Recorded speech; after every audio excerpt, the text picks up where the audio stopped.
According to the American Heart Association, nearly half of all adults in the United States, approximately 122 million people, are living with high blood pressure.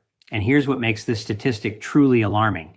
75% of those individuals are taking medication to try and control it. Yet, despite their best efforts and faithful prescription use, medication is not actually controlling the disease. Every single year, more than 675,000 Americans lose their lives to complications directly linked to hypertension, even while taking their pills as prescribed. I'm Dr. William Lee, and after spending more than 2 decades performing cardiac surgery and witnessing the inner workings of the human heart firsthand, I can tell you precisely why these medications so often fail. The reason is simple but profound. What you have been taught about high blood pressure is fundamentally incomplete. You've likely been told that hypertension is essentially a plumbing issue, too much fluid volume moving through your circulatory system. Your physician advises you to cut back on sodium and prescribes a diuretic to help your body eliminate excess water. The fluid volume decreases, your blood pressure readings drop, and the problem appears solved. Except the problem is not solved at all. That entire framework is rooted in outdated medical thinking from 5 decades ago. It is incomplete, misleading, and it keeps millions of people chronically sick, even when the numbers on their home monitors look perfectly controlled. The reality is far more intricate and complex. Hypertension is not a plumbing problem centered on fluid volume. Instead, it is a problem with the pipes themselves. Your arteries are not simply overfilled with fluid. They are damaged, deteriorating, and becoming rigid. They have undergone structural changes at the cellular level that no prescription medication currently on the market can repair. When I perform bypass surgery and open a patient's chest, I can see this damage immediately with my own eyes. A healthy artery has elasticity. When you make a small incision, it springs back naturally. But a diseased artery from someone living with chronic hypertension feels entirely different, like cutting into bone. It is stiff, calcified, and rigid. That rigidity is what hypertension truly represents, and medications do not fix rigidity. They simply manipulate the pressure reading displayed on your monitor, but they do nothing to repair the underlying structural damage that has accumulated over time. By the end of this video, you will understand the 4 hidden biological mechanisms that create hypertension, and you will learn a complete 4-step protocol designed to actually reverse this damage at the structural level. This is not opinion. This is cellular biology and biochemistry. So let's begin by understanding what hypertension actually means at the microscopic cellular level. Your arteries are extraordinarily complex, living structures composed of 3 distinct layers. The innermost layer, the surface that directly contacts your flowing blood, is called the endothelium. It is a single layer of cells thinner than tissue paper that lines every blood vessel throughout your entire body. This layer is absolutely critical to your cardiovascular health. It is not merely a physical barrier, it is an active metabolic organ that produces chemical signals to control blood flow, prevent inappropriate clotting, regulate inflammation, and maintain overall vessel health. On top of the endothelium, there is a protective coating, a microscopic layer known as the glycocalyx.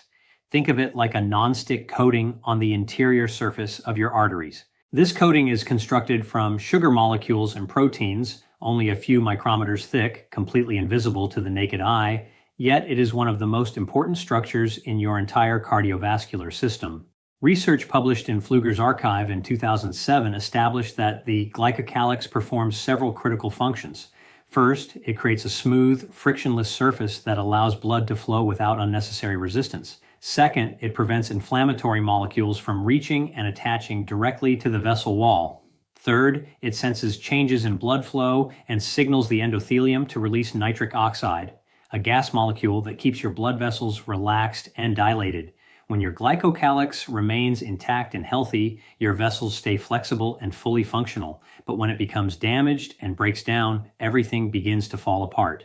Elevated blood sugar levels, chronic systemic inflammation, cigarette smoking, and oxidative stress strip away the glycocalyx, much like acid dissolving a protective coating. Once that coating is gone, your vessel wall becomes exposed and highly vulnerable. Inflammatory molecules from your bloodstream attach to the endothelium. White blood cells adhere to the wall. LDL cholesterol particles penetrate into the vessel tissue, and atherosclerotic plaque begins to form. The endothelium stops producing adequate nitric oxide. Your vessels constrict and lose flexibility. Blood pressure climbs steadily. This is the first mechanism of hypertension, glycocalyx destruction, and endothelial damage. Here's the critical point you need to understand. No blood pressure medication repairs the glycocalyx. ACE inhibitors do not repair it. Beta blockers do not repair it. Calcium channel blockers do not repair it. Diuretics certainly do not repair it. They manage the pressure reading on your monitor, but the underlying vascular damage remains completely untreated. So your blood pressure numbers might look controlled on medication, but your vessels are still damaged, still vulnerable, and still progressing silently toward a potential stroke or heart attack. This explains exactly why people who take blood pressure medication faithfully still experience cardiovascular events. The medication treats the symptom, the number, but not the root cause. This brings us directly to the second mechanism: arterial stiffness and calcification. Most physicians completely overlook this aspect. They focus exclusively on blood pressure numbers, but ignore whether the arteries themselves are stiff or flexible. And that distinction matters far more than the numbers alone. Research published in the Journal of the American College of Cardiology in 2010 demonstrated through systematic review and meta-analysis that arterial stiffness actually predicts cardiovascular events and all-cause mortality better than traditional blood pressure measurements taken by themselves. Blood pressure is measured as two numbers, systolic over diastolic. The difference between them, called pulse pressure, provides important information about arterial stiffness. A normal pulse pressure falls between 40 and 50. But as arteries stiffen with aging and disease, systolic pressure increases while diastolic pressure decreases. You might end up with a blood pressure reading of 162 over 72. The systolic is elevated, the diastolic is low, but the pulse pressure is 90. This wide pulse pressure, anything over 65, indicates that your arteries are stiff and calcified. Your aorta has lost its natural elasticity and shock-absorbing capacity. A 2006 expert consensus document published in the European Heart Journal established that arterial stiffness can be measured directly using a test called pulse wave velocity. This test measures how rapidly a pressure wave travels through your arterial system. In flexible, healthy arteries, the wave travels slowly, around 6 to 7 meters per second. In stiff, diseased arteries, the wave travels rapidly, 12 to 15 meters per second. The faster the wave velocity, the stiffer your arteries, and the higher your cardiovascular risk. This test is readily available and completely non-invasive, taking about 10 minutes to perform. Yet almost no physicians order it routinely. Why not? Because there's no prescription medication that directly fixes arterial stiffness. Research published in the American Journal of Hypertension in 2004 explained the implications of vascular stiffening for systolic blood pressure, noting that current pharmaceutical approaches simply do not address the underlying structural problem. Let me explain what causes arterial stiffness at the tissue level. Your artery wall consists of three distinct layers. The middle layer, called the tunica media, is composed of smooth muscle cells and elastic fibers. This middle layer gives your arteries their flexibility and their ability to expand and contract with each heartbeat. But as you age, especially if you have hypertension, diabetes, or chronic inflammation, several destructive processes affect this middle layer. First, calcium deposits begin forming. Calcium belongs in your skeletal system, not in your arterial walls. But when your vessels are chronically inflamed, calcium migrates from your bloodstream into the tunica media. It crystallizes and forms deposits, making the vessel wall progressively more rigid. Second, elastic fibers break down and degrade, gradually being replaced by collagen, which is stiff and inflexible. Third, smooth muscle cells undergo a pathological transformation. They stop functioning like normal muscle cells and start behaving like bone-forming cells, actively depositing calcium and promoting calcification of the vessel wall. A comprehensive review published in the Journal of the American College of Cardiology in 2019 established that this process, called vascular calcification, is the primary driver of arterial stiffness and significantly increases cardiovascular risk. By the time someone reaches age 65 with poorly controlled hypertension for many years, their arteries can resemble bone tissue more than blood vessels. They are calcified, rigid, and inflexible, and no blood pressure medication reverses this process. ACE inhibitors do not remove calcium deposits from vessel walls, Calcium channel blockers block calcium from entering smooth muscle cells, which helps them relax acutely, but they do not remove calcium that is already embedded in the structural wall. The calcification remains and the stiffness persists. So here is the crucial question. Can you actually reverse arterial calcification? The answer is yes, but not with prescription medications. It happens with specific nutritional interventions that most physicians have never learned about. The third mechanism is nitric oxide deficiency. Nitric oxide is a gas molecule produced by your endothelial cells. Research published in the European Heart Journal in 2012 established that nitric oxide is one of the most important signaling molecules in your entire cardiovascular system. When nitric oxide is released from the endothelium, it diffuses into the smooth muscle layer of your vessel walls, signaling the muscle cells to relax. Your vessels dilate, blood flows more easily, resistance drops, and blood pressure decreases. A healthy, functional endothelium produces nitric oxide continuously, keeping your vessels in a relaxed state and maintaining normal blood pressure. But when your endothelium becomes damaged, when the glycocalyx is stripped away, nitric oxide production drops dramatically. Your vessels cannot relax properly. They remain constricted. Blood pressure rises and stays elevated. The enzyme responsible for producing nitric oxide is called endothelial nitric oxide synthase, or eNOS.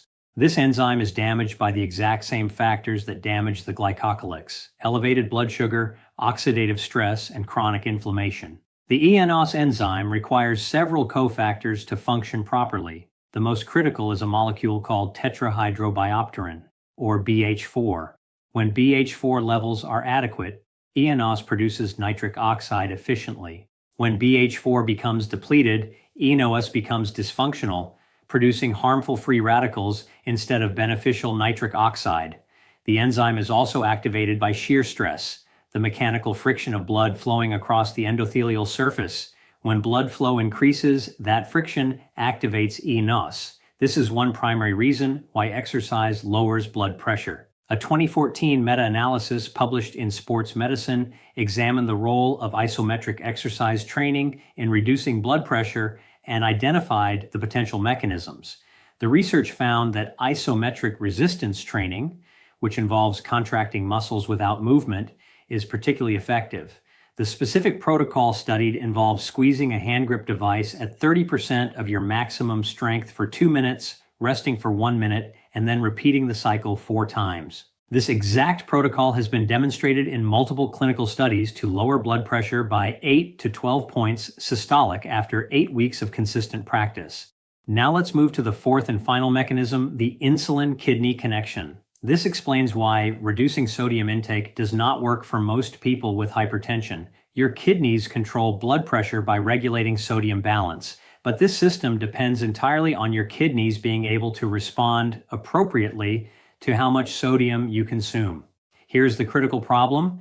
Insulin blocks sodium excretion from the kidneys. When insulin levels are chronically elevated, your kidneys retain sodium regardless of how much you are consuming.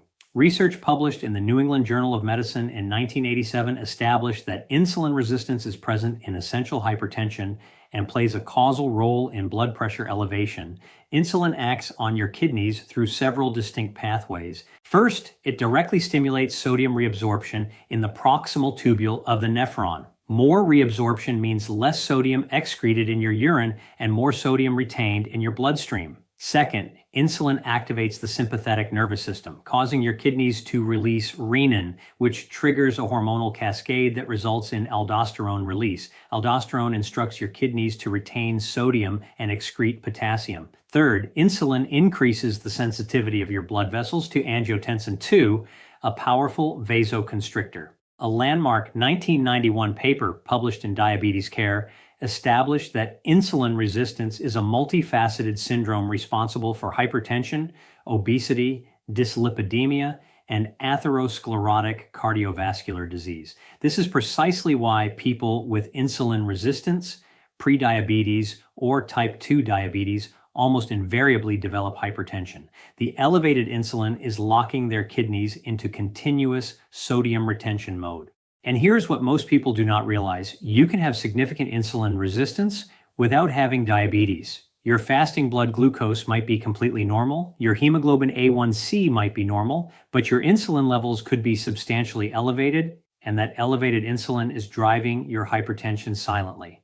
Most physicians never check insulin levels, they check glucose and A1C. If those are normal, they assume insulin is fine. They are wrong. Now, let me give you the complete 4-step protocol to reverse these 4 mechanisms. The first step is restoring the glycocalyx. First, you must stop destroying it. The primary destroyers are elevated blood sugar and oxidative stress.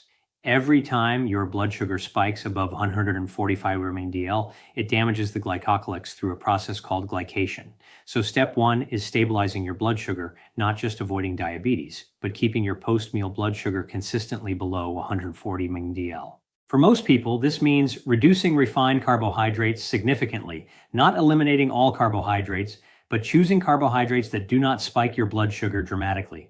Focus on whole foods, non-starchy vegetables, legumes, and some fruits. Avoid sugar, white bread, white rice, pasta, and baked goods. Second, you must provide the building blocks your body needs to rebuild the glycocalyx. The glycocalyx is constructed primarily from molecules called glycosaminoglycans, long chains of sulfated sugar molecules. The best dietary sources are sulfated polysaccharides from seaweed, specifically fucoidan from brown seaweed. Research has shown these compounds restore glycocalyx thickness and improve endothelial function.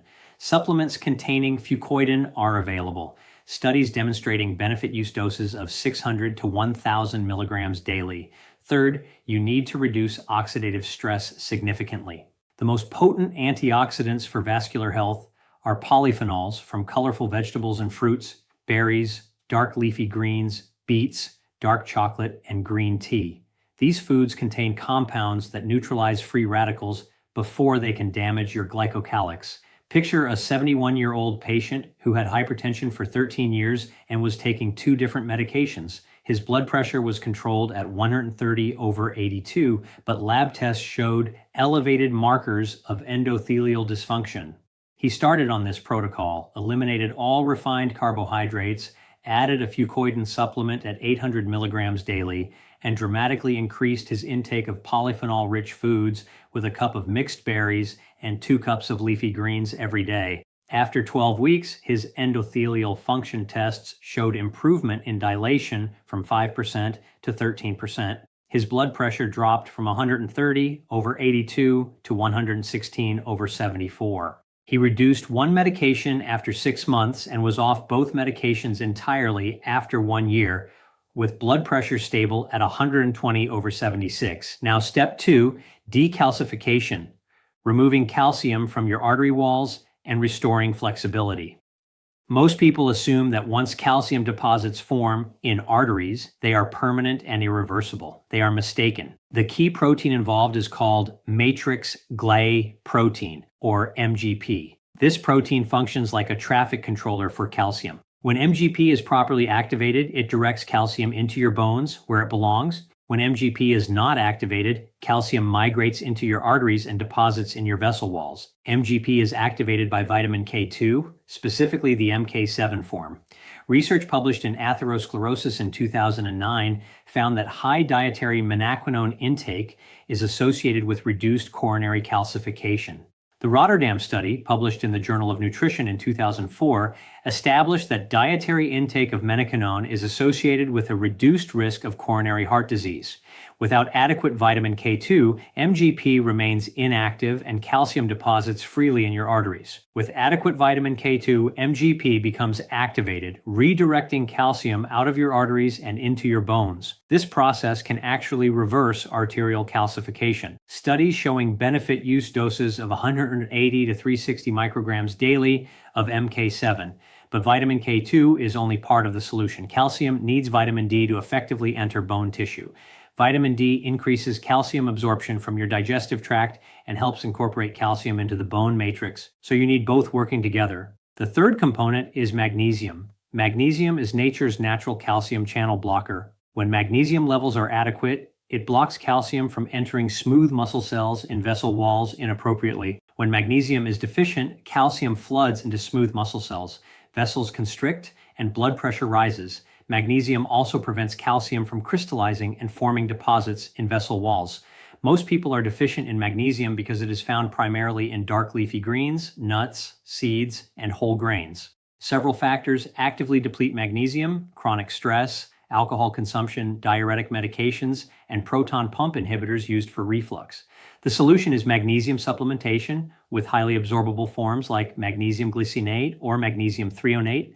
These forms are efficiently absorbed. The dose for cardiovascular health is 400 to 600 milligrams daily. Picture a 74-year-old patient with hypertension for 18 years who was taking 4 medications. Her blood pressure was barely controlled at 136/86. A CT scan showed severe calcification throughout her aorta. She started on the decalcification protocol: vitamin K2 at 360 micrograms daily, vitamin D at 6,000 international units daily, and magnesium glycinate at 600 milligrams daily. After 6 months, a follow-up CT scan showed her calcification score had decreased by 9%. Her blood pressure dropped to 122/78. She reduced from 4 medications to 3. After 1 year, her calcium score decreased by 16%. After 18 months, she was on just 1 medication with excellent blood pressure control. Now, step 3, nitric oxide restoration. First, protect and boost BH4, the critical cofactor for the eNOS enzyme. Ensure adequate intake of folate, vitamin C, and vitamin E. These vitamins help regenerate BH4 and prevent eNOS uncoupling. Folate comes from dark leafy greens, vitamin C from citrus fruits, berries, and bell peppers, vitamin E from nuts and seeds. Research published in the Journal of Cardiovascular Pharmacology in 1999 demonstrated that oral vitamin C reduces arterial stiffness in humans. Second, stimulate eNOS through shear stress. The most effective method is isometric hand grip training. Squeeze a hand grip device at 30% of your maximum strength for 2 minutes, rest for 1 minute, and repeat 4 times. Do this 4 times per week. Third, practice nasal breathing. When you breathe through your nose instead of your mouth, your nasal passages produce nitric oxide. Studies have demonstrated that nasal breathing increases blood nitric oxide levels by up to 400% compared to mouth breathing. Now, step 4, the insulin reset. This unlocks your kidneys and allows them to excrete sodium appropriately. Elevated insulin locks your kidneys into sodium retention mode. You must lower your insulin levels. The most effective method is time-restricted eating. This means condensing all your food intake into a specific window each day and fasting for the remaining hours. For people with hypertension, I recommend a 16-hour fast with an 8-hour eating window. Consume all your meals between noon and 8 p.m. Fast from 8 p.m. until noon the next day. During the fasting window, drink water, black coffee, or plain tea. No calories. Research demonstrates that time-restricted eating lowers blood pressure by 9 to 11 points systolic within 8 weeks without any change in what you eat. Just changing when you eat. The mechanism is purely insulin related. Lower insulin means unlocked kidneys, which means appropriate sodium excretion, which means normalized blood pressure. You must also reduce insulin resistance at the cellular level. The most effective way to improve insulin sensitivity is resistance training. When you perform resistance exercises, your muscles develop more insulin receptors. Studies show that resistance training 2 to 3 times per week lowers fasting insulin by 20 to 30% within 12 weeks. This is what genuinely reversing hypertension looks like. Not managing symptoms temporarily, not controlling numbers with pills, but fixing the underlying mechanisms permanently. Glycocalyx restoration, arterial decalcification, nitric oxide production, and insulin normalization. These 4 steps address the actual root causes of hypertension. When you address root causes, blood pressure normalizes naturally. Your body heals itself when you provide the right conditions. Start with 1 step. Pick the step that resonates most with you. If you eat refined carbohydrates and sugary foods, start with glycocalyx restoration by stabilizing your blood sugar. If you are overweight or have signs of insulin resistance, start with the insulin reset through time-restricted eating. If you rarely exercise, start with nitric oxide restoration through isometric training. I am not telling you to stop your blood pressure medication abruptly. That would be dangerous. Medication manages symptoms while these protocols fix root causes. You need both initially. Start implementing these protocols while continuing your current medication. As your blood pressure improves over weeks and months, work collaboratively with your physician to reduce your medication gradually under supervision. Monitor your blood pressure daily at home. Track the trends. When your numbers consistently improve and remain stable, discuss medication reduction with your doctor. Never stop medication suddenly on your own. Never reduce doses without medical supervision. But also, do not accept the belief that you will need medication for life. Conventional medicine does not know how to reverse vascular damage. It only knows how to temporarily manage pressure readings. But you now know differently. You understand the glycocalyx arterial calcification, nitric oxide, and the insulin-kidney connection. You understand the mechanisms, and when you understand mechanisms, you can correct them. This is what separates managing from reversing. Managing is pills for life. Reversing is structural repair at the cellular level. These four mechanisms create hypertension, and standard medical care does not address any of them effectively. Pills manipulate pressure temporarily without repairing underlying damage, but you can repair that damage. Glycocalyx restoration with blood sugar control, sulfated polysaccharides, and antioxidants. Decalcification with vitamin K2, vitamin D, and magnesium. Nitric oxide restoration with shear stress exercise and nasal breathing. Insulin reset with time-restricted eating and resistance training. When you reverse the mechanisms, blood pressure normalizes, not because you are artificially forcing it down with medication, but because you have repaired your vascular system at the fundamental level. You have this information now, information that most physicians do not have or do not think about, information that could free you from medication and prevent you from becoming one of the 675,000 Americans who die from hypertension complications each year. Use it, implement it, start today. Subscribe to this channel. I am committed to sharing surgical knowledge and insights that could keep you out of my operating room. Take care of your vessels. They are the only ones you will ever have. Hypertension is not a permanent life sentence. It is a reversible condition if you are willing to understand the mechanisms and do the work to correct them. The choice is entirely yours. Choose reversal over management.